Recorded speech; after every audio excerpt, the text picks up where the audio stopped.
Okay, now the question is a bit different. The question is the same, but I'll expand the perspective a bit.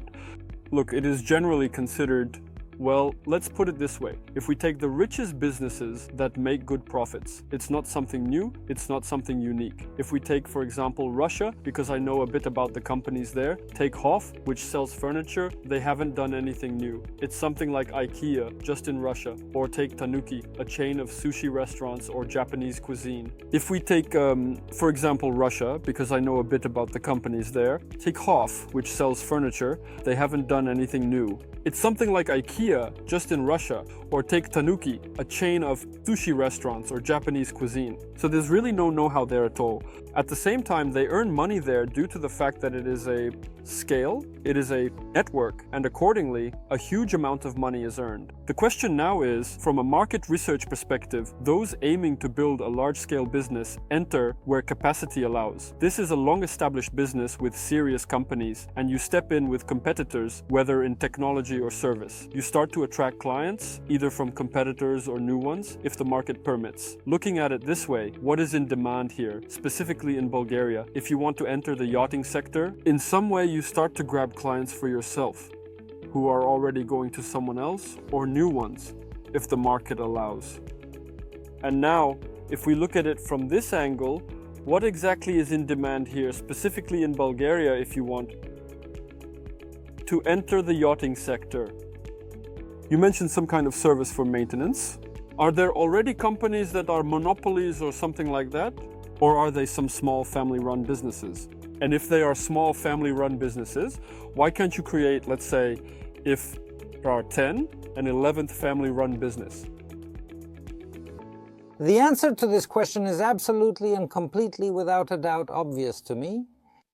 Large-scale business in yachting is impossible due to geographical reasons. It's impossible due to geographical reasons. So, this is a region that doesn't have many sunny days, which would allow for the promotion of a large business and to make good money from yachting in Bulgaria. This region is characterized by its limited number of sunny days, which presents a unique opportunity for business promotion. Despite the weather, there is potential to make good money from yachting in Bulgaria. It's obvious. But what's the catch, really? But I'm going to say, what's the catch, really? But this is a region that is developing in terms of the increasing number of new residents from Russian-speaking countries.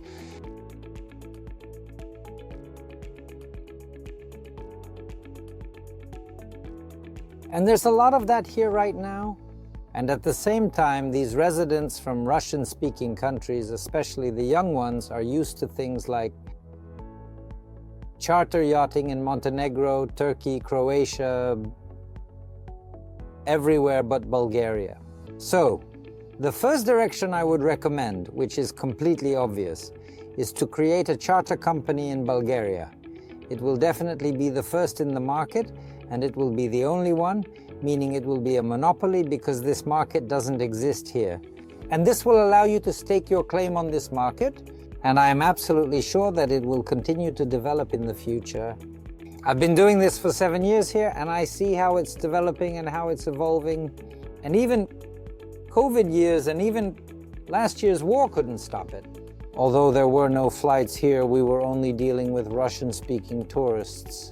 And yet, we still witnessed the development and potential prospects of this market. Any investor, anyone who wants to enter this business here, needs to understand that this is long-term money in the future. This is very long-term money. It's precisely because this region, due to the weather, isn't very promising. But there is a significant advantage here compared to yachting in the Mediterranean, in Turkey and Montenegro. The wind here every day in the summer, the wind blows around 20 knots. And if a person wants to sail on a yacht, they should come to Bulgaria and take the reefs, sometimes one, sometimes two, and sail with a good wind, with decent waves, in a thrilling yachting experience sailing on the sea. Because all the other summer charters in the Mediterranean are just slow cruising under motor from one marina to another, or getting to the nearest bay, dropping anchor and swimming there for about 5 hours, and then going out for dinner at a restaurant. Because all the other summer charters in the Mediterranean are just slow cruising under motor from one marina to another, or getting to the nearest bay, dropping anchor, and swimming there for about 5 hours. And then go out for dinner at a restaurant? Interesting. And now a question like this. If these are weekly charters, what are charters? Is this a rental? Yes, since there is still some kind of market, there are a lot of private individuals, meaning yacht owners, who make some money from their yachts. And accordingly, a charter company appears. She rents out, of course, for amounts that are much higher than what any private individual can offer. And of course, if the market in Bulgaria, for example, shifts towards weekly rentals, well, cruises, it doesn't really matter. If it does shift, it's clear that private individuals will also get involved. Well, that makes sense, right? If it shifts, it's clear that private individuals will also get involved. Well, that makes sense, right? Not necessarily. Why? Well, let me explain why. Because in reality, there aren't that many private individuals with yachts here who provide such services. I can say that Bulgarians generally do not offer services on their yachts for private individuals. What is that related to? They mainly understand the yachting business in Bulgaria, especially the leisure aspect, as something like 2 to 3 hour or even shorter yacht trips. It's like a yacht outing where 12 to 15 people cram onto the boat, sitting along the sides like this. The engine starts, the boat leaves the marina, makes a little circle, and then comes back in an hour. This is everything that is commonly referred to as a yacht outing in Bulgaria. If you've been there, maybe somewhere at some point, and I definitely have, we don't even call that a yacht cruise. So this word is not at all the same, and not just one thing. It has nothing in common with yachting. Yachting is going out to sea on a yacht under sails. You need to go out, everyone sit down, properly raise the sails, take the helm, grab the sheets, and go forward. This is yachting, and it's a completely different experience. These are such completely polar things compared to a cruise. And yet people, tourists say, oh, we went yachting in Bulgaria. Honestly, I had this experience where I had tried a lot of motorboating before, and I tried sailing for the first time right here. The difference in emotions and feelings from all of this is so distinct that if I had any fondness for motorboats before, it was completely wiped away immediately.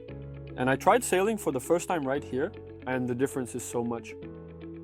That the emotions, the general sensations from all this are so different that if before this I had some sympathy for motorboats, it simply completely knocked it off immediately. So I understand, on one hand, why people who come here think, well, yeah, we went out, and they believe that they can just go on motorboats and make circles and come back. Absolutely. At the same time, the peak of enjoyment is to have a beer or something else, and that's where it all ends. Yes, absolutely right. Okay, interesting. Got it. And now the question from the perspective of the directions that can be... Exactly. Let's talk about it from the perspective of business models. So there are charters. There's regular tourism, meaning it's a service like a cruise or something else. There's this service. What else is there? What can we consider? I wouldn't consider the service as a business because it's an extremely challenging niche. And in terms of expenses, of course, you need to understand that you need stands, you need equipment, you need some, I don't know, workshops, rental spaces. And at the same time, you have to take a piece of this business away from the Bulgarians who are doing great living off it, have been doing it for ages, and know the ropes. And then you suddenly come here and say, now I'm going to do this here. Well, first of all, let's start with the fact that no one will let you into the marina. So they simply won't give you a spot in the marina. So you won't be able to rent here. Moreover, they won't tell you that they're protecting you, shutting you out, or that they don't want to see you. They will just say that there is no space. We can't provide you with anything. And they would be right. They really have a limited amount of space for this kind of service operations. And all the spots designated for these service operations in the marinas are already taken. And to set up a service center somewhere on the outskirts of Sozopol and say, guys, we're going to repair yachts here. Got it. That's one business model. What else could there be in terms of business models besides services, charters, and cruises? What else is there? I would go back to producing purely Bulgarian boats, which we made in 2012, 2013, 2014, before all these crisis events, because the market in Bulgaria for such boats has matured. 10 years have passed, And now the Bulgarians are ready to buy such boats. I see that they will be in demand. So this model hasn't become outdated in that sense. In production, it will be quite economical because in any case, it's local production, which is always cheaper than bringing it in from abroad. Here, it's a common market, and you get all the same components from the Asculati catalog as any other Beneteau, Jeannot, or any other company like Bavaria that we're dealing with. It's all being done in one place now. They say that in Europe, and I think in China, labels are being made European, and all of this is sold for quite reasonable prices. Any shipyard can easily get all these components with good discounts. And so, the production of these kinds of little boats, primarily inexpensive. And how many meters is that approximately? 6.5 for an outboard motor. This is not a sailboat. So I wanted to clarify that there are, so to speak, starting with dinghies and going up, meaning these are ribs which have a hard bottom, and so on. Are you talking about the ones you're mentioning now? I'm talking about a regular model that combines the capabilities of using a boat, a sort of amateur model. To be more precise, I even misspoke when I said that it might resemble a fishing boat in design a bit, but at the same time, it's a boat that can also be used for leisure. Bulgarians really going fishing by boat? Are we talking about motorboats now? About motorboats, yes, because yacht ones are still. I can take a look at Bavaria. Bavaria started out primarily with the production of motor yachts, and only later moved on to sailing yachts because sailing yachts are more complex to manufacture and are more expensive in terms of costs and design overall. There are all sorts of purely structural things involved, related to the weights of the keel and mast, sails, heel, and so on. Basically a lot of different aspects. And still, it's a complex, purely structural boat, even in its design. A motorboat is simpler. Well, it's significantly simpler, and a boat with an outboard motor is basically just a fiberglass, so to speak, soap dish, onto which you hang a motor with a steering, and that's it, you're off. And what is its purpose besides fishing? Leisure. Leisure, because many Bulgarians combine, for example, spending time with their kids and family on a day off. They just go out to the neighboring bay, meaning they move around the sea and just stay there, relaxing, swimming, and sunbathing. They have some kind of cabin there where you can cook something, have a snack. That's it. Wash your hands, something like that. And this kind of leisure is in demand among Bulgarians. And during the day, for example, during working hours, the owner can go fishing on this boat at 6 in the morning. Maybe he works from 10. He'll get up at 4, go out and catch some fish at 1. And he'll return home around 6 or 8 and then go to work. That's also possible. There you go. And that's a lot. Even now, right here, yeah, we left and there wasn't a single boat. Here they all are. They came here right after fishing, after the morning fishing. That's exactly what I wanted to ask. It's basically something like that. Well, it's a bit different. I would say it's definitely cooler, yes. Well, somewhere. Around, you know, like that. Is it red or not? No, it's not red. So the red one is closer here. And the white one is over there. Yeah, I got it. With a little cut like that. But doesn't Bulgaria have any of its own production? No. In Bulgaria, there isn't a single production facility of their own, and they buy all their boats from Turkey, where there is production, or they bring used ones from Europe.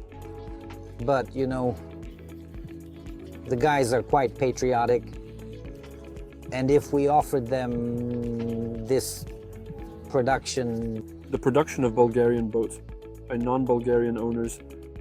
This 25. The main thing is that it will be written one in Bulgaria. Yes, I understood yes, and all this is it. It would be in demand because it's clear that bringing these boats to Russia right now is pointless. One will buy them and nobody needs them there, plus the euro exchange rate and everything. As for the internal European market, and not just Bulgaria, Romania is nearby, so these boats are also quite suitable for the Danube, meaning Serbia and all that. It's all a viable business direction. As for the internal European market, and not just Bulgaria, Romania is nearby, so these boats are also completely suitable for the Danube, meaning Serbia and all that. It's all a viable business direction. So, for businessmen who want to invest in yachting in Bulgaria, I would highlight 2 directions. After all, this is a charter yacht fleet which can take a lot longer to set up, and it involves long-term money compared to manufacturing. And with the production of these small boats of different models, for example, you don't necessarily have to stick to just one model. It's quite quick money. You can, so to speak, invest, create a prototype, and put it up for sale. And then you live, wait for orders that will come to you based on the sample.